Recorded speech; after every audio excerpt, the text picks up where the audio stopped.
My father kicked me out for stealing his $15K Rolex at 17, but when my grandpa exposed my stepmother at his party, he lost everything, and now he's begging for forgiveness. I'm 21 years old, work part-time at a bookstore while finishing my literature degree, and the truth is, I need to tell this story, because what happened like a month ago at my grandfather's birthday party basically exploded what was left of my family, and even though I know I should feel vindicated or satisfied or something, all I feel is this weird emptiness in my chest that won't go away. I guess I should start from the beginning. When I was 17 and my life was relatively normal, or at least that's what I thought at the time. My mom, Linda, always had mental health issues. Severe depression, anxiety, episodes where she wouldn't get out of bed for weeks. And my parents got divorced when I was like 12 because my dad, Michael, basically couldn't handle the situation. I don't completely blame him for that. Honestly, living with my mom was hard even for me, and I loved her with all my heart. But the way he left and how quickly he rebuilt his life always hurt me a little. 2 years after the divorce, he was already married to Victoria, a woman he met at his work. He sells luxury cars, makes pretty good money. And she came with a daughter, Jessica, who was a year younger than me. I lived with my dad because my mom wasn't in any condition to take care of me, and visits with her were supervised and all that complicated legal stuff. Victoria and Jessica seemed fine at first. I mean, we weren't best friends or anything, but we coexisted civilly. Jessica went to an expensive private school. I went to the neighborhood public school because my dad said it was important to keep my roots or something like that. But looking back, I think he just didn't want to spend the same money on me that he spent on her. Victoria was one of those women who's always perfectly put together, impeccable makeup, perfect nails, designer clothes, and she had this smile that never reached her eyes when she talked to me. Jessica was basically a younger version of her. Super spoiled, always had the latest of everything, new iPhone every year, designer clothes, that kind of stuff. The thing is, I never caused problems, honestly. I got good grades, helped around the house, worked part-time at a Starbucks to have my own money and not have to ask my dad, and basically stayed out of the way. But I could still feel that I wasn't part of that new family my dad had built. You know what I mean? The three of them were a unit, and I was like this inconvenient reminder of his previous life. My dad never treated me badly directly, but there was this distance. This way he always took Victoria's side in any disagreement, no matter how small. And then we get to February 2021. I was 17 years old, in my last year of high school, and everything went to shit in 1 week. My dad had this watch, a Rolex that my grandfather George had given him when he graduated from college, like it was worth about $15,000 or something. Crazy. He kept it in his closet in a special box and only wore it on important occasions. One Tuesday night, he came home from work and the watch wasn't there. He searched the whole house, checked every corner, and nothing. I was in my room doing homework when I heard the screaming. Victoria and Jessica came down the stairs, and my dad was literally screaming, asking where his watch was. I came out of my room because I had never heard him that upset. His face was red and the veins in his neck were showing, and Victoria was trying to calm him down, saying it had to be somewhere in the house. But then Jessica, with this face of, I don't know, fake concern, said, "Dad, Michael, I think you should check Sophia's room." And I just stood there what? Because I literally had no idea what she was talking about.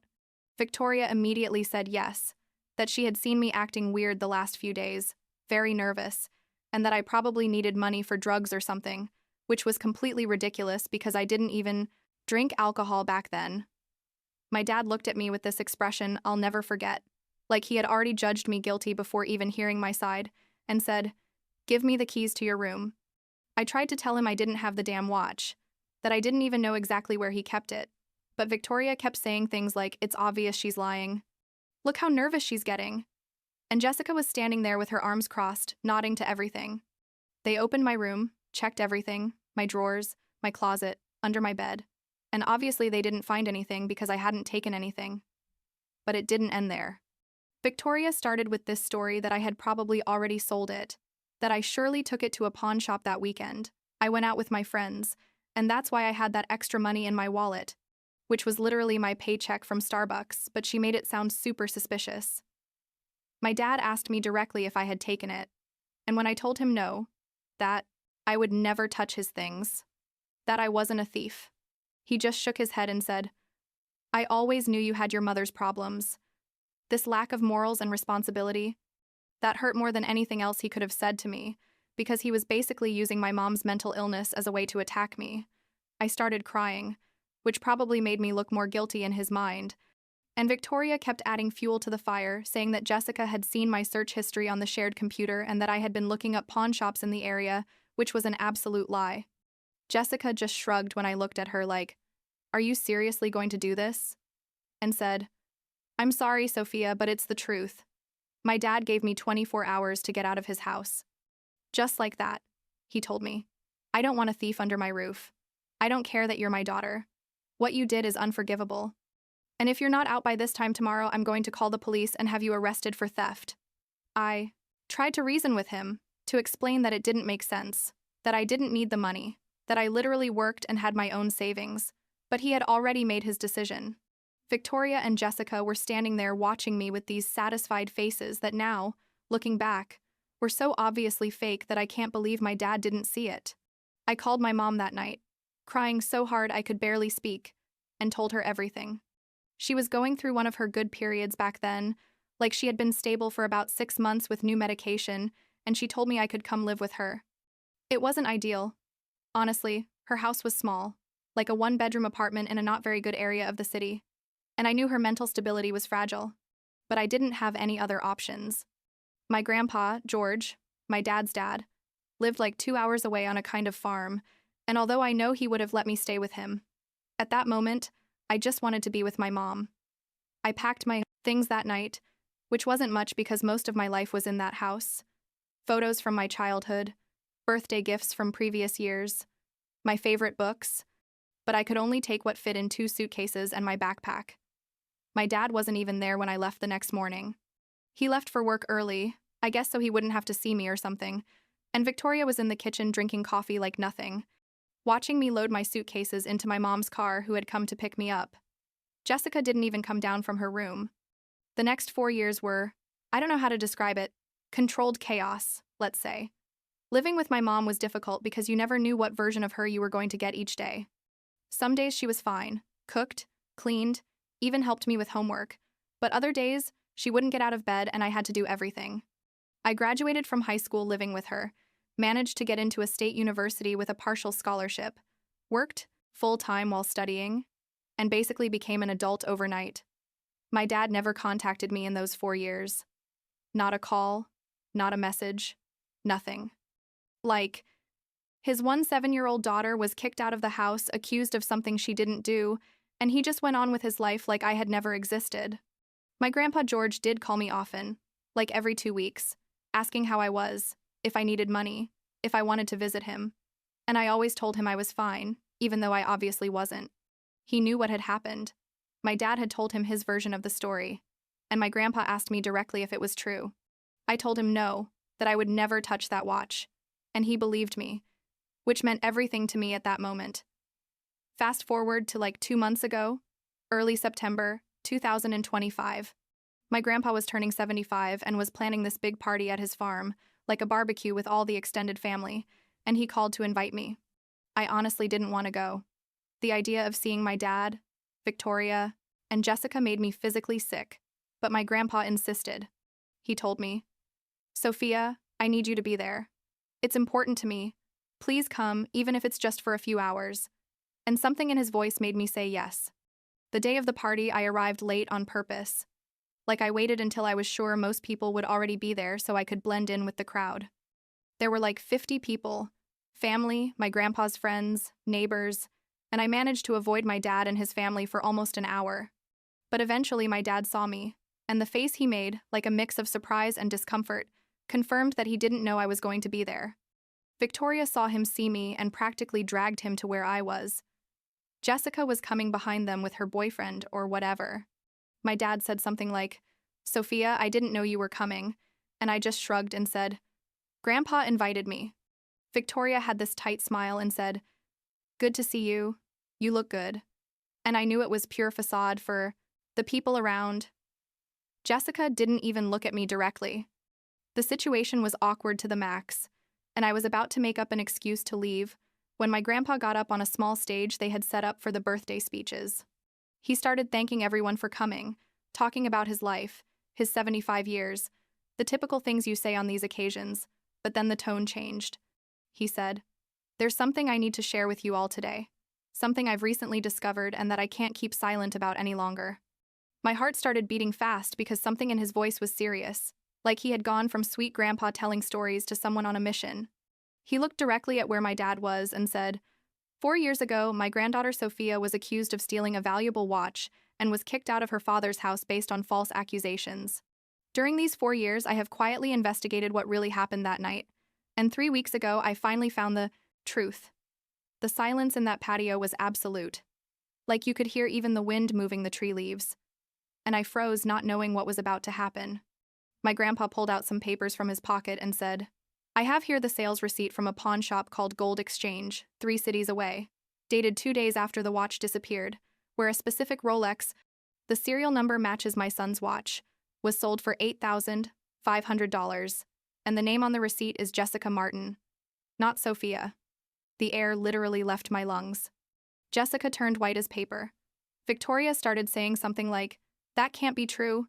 It must be a mistake." And my dad just stood there with his mouth open. But my grandpa didn't stop there. He said, "And when I confronted Jessica 2 weeks ago, after showing her the irrefutable evidence, she confessed the whole truth to me. She stole the watch because she had crashed her mother's car while drunk driving after a party, needed to pay for the repairs without Victoria finding out, and when it was discovered that the watch was missing, she and her mother decided to blame Sophia because they knew my son already had prejudices against her due to his ex-wife's mental health problems. I had never seen a party empty so fast. Half the people left in the next 20 minutes, probably because the situation was too uncomfortable, and those who stayed were whispering in small groups. Jessica ran out crying. Victoria followed her, yelling at my grandpa that he had no right to humiliate them publicly like that, and my dad just stood there looking at me like he was waiting for me to say something. I approached him. I don't know why. I guess part of me desperately wanted to hear an apology. And he opened his mouth like 3 times before finally saying, "I didn't know, Sophia. You have to believe me that if I had known." But the thing is, he didn't give me a chance to defend myself when it happened. Never questioned Victoria and Jessica's story even, though it didn't make sense, kicked me out of his house without even investigating a little. And now that the truth came out, all he could say was that he didn't know. I told him, "You had 4 years to look for the truth, Dad. 4 years to ask yourself if maybe you had made a mistake. And you didn't do it once." And I left that party without looking back. 2 days later, my dad called me. I didn't answer. He sent me like 20 text messages asking to meet to talk, saying he needed to explain his perspective, that I should understand why he had acted that way. I finally agreed to see him because, I don't know, I guess I needed that closure or something. We met at a neutral cafe, not near his house or near the apartment I shared with 2 roommates back then. He looked terrible, honestly, like he had aged 10 years in a week, with dark circles and hair grayer than I remembered. He started with an apology that sounded rehearsed, saying things like, "I'm your father and I failed. I made a terrible mistake." But then he started justifying himself. He said Victoria was very convincing, that Jessica seemed so sincere, that my background of living with my mom and her mental health problems had made him doubt my stability. He was basically saying he was sorry for being caught, but not that he really regretted what he did to me. And then, and this is what finished convincing me that my dad wasn't the person I needed in my life, he said that I had probably manipulated Grandpa George to investigate all this, that I was always close to him, and that I surely had put ideas in his head, like, he had just discovered that his wife and stepdaughter had ruined my life with lies and somehow I was still the villain in his story. I got up from that table, told him to lose my number, and left. What happened next was almost comical in its tragedy. Turns out my grandpa, after discovering the watch thing, decided to investigate Victoria and Jessica's finances more deeply and found, I don't know, like a pattern of fraud going back years. Victoria had been using my dad's credit cards without his knowledge to buy things for her, and Jessica had taken out loans in his name, basically was bleeding him financially, and he hadn't even noticed. Jessica had been stealing money from my dad's bank account using the passwords he had written down in his office, small amounts that added up to like $30,000 in 2 years. My grandpa showed all the evidence to my dad, like bank statements, receipts, everything meticulously documented, and my dad finally had to accept that he had been a complete idiot. But even then, even with all that evidence, he still tried to get Victoria and Jessica to go to family therapy or something, still trying to save that marriage built on lies and manipulation. What finally broke everything was that my grandpa, and this is part beautiful, part sad, basically cut off their access to all the family money. The house where my dad, Victoria, and Jessica lived was technically owned by my grandpa. He had given it to my dad as a wedding gift when he married Victoria, but had never legally transferred the title. My grandpa forced the sale of that house and also changed his will to completely disinherit my dad, saying that any son who kicks out his own daughter based on false accusations without even giving her the benefit of the doubt doesn't deserve family inheritance. Victoria filed for divorce like 2 weeks after the house was sold, and my dad's money basically disappeared. Turns out she was only with him for his financial stability and the connections with my grandpa, who was pretty wealthy, and once that was gone, she was gone too. Jessica went to live with Victoria in a small apartment, and I heard around, not directly because I no longer have contact with any of them, that my dad now lives alone in a one-bedroom apartment trying to rebuild his life. My grandpa asked me to forgive him. My dad, to try to have a relationship with him, because at the end of the day, he's my father and people make mistakes. But the thing is, it wasn't a mistake, you know? It was a conscious decision to believe his new wife and stepdaughter instead of his own daughter. It was a decision to kick me out on the street at 17 without any kind of support. It was a decision not to contact me for 4 years, not to wonder even once if maybe he had been wrong. Some of my friends tell me I should feel satisfied, like he lost everything and I was vindicated. But honestly, I just feel empty. There's no satisfaction in seeing your father destroyed. There's no joy in being right when the price was losing 4 years of your life, basically raising yourself while taking care of your mom with mental health problems and working to pay for college. Last week, my dad sent me another message, I think number 50, since Grandpa's party, saying he had started therapy and was working on himself, and hoped that someday I could give him another chance. I haven't responded. I'm probably not going to respond. My grandpa is helping me now financially, like he's paying for my college and apartment. Says it's the least he can do after his son failed me so catastrophically, and I'm trying to build a life where that part of my past simply doesn't exist. My mom is having a good period now. She's been stable for almost 2 years, and although our relationship isn't perfect, she was there when no one else was, and that counts for something. I graduate next year with my literature degree. I have a job I like at the bookstore. I have friends who are more family than my real family, and I guess that should be enough. But there are nights where I still wake up thinking about that moment when my dad looked at me and decided I was capable of stealing from him, when he chose to believe strangers instead of the daughter he had raised for 17 years, and I don't know if I'll ever be able to completely let that go.